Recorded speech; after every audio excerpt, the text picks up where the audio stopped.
Мои стихове. Родих се в мъничка държава.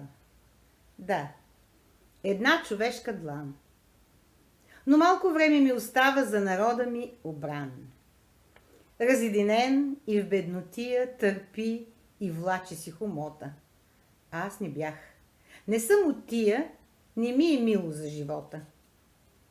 Небето родно, набраздено, народ ми свил се в пашкул, за някои всичко позволено, а други карат на фасул.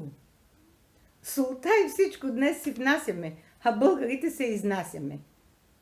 Роди ме мама в България, където Ботев, Левски, Славия. А е пълно с предатели и кротки смазани слушатели. Обичам планините сини и морето. От години мечтая да си потопя на вълните на сладя. Останах си тъй неразбрана, но как да хвана аз Балкана? Остарях и нямам свой. Човек е за човек копой. Останах си тъй неразбрана, макар и вече баба Ана, сили имам да продължа, до край живота си да извървя. Българио, родино мила, тъй мъничка, но горда, свила в сърцето нашите герои, но предадени от свои. Мои стихове. Упойващо, красиво пея. До мене малка чучулига, а слънцето тъй силно грее, мен и нея с любов стига.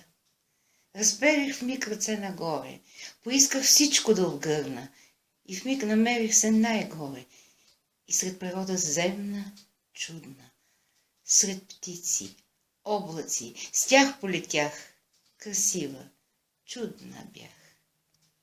Мои стихове.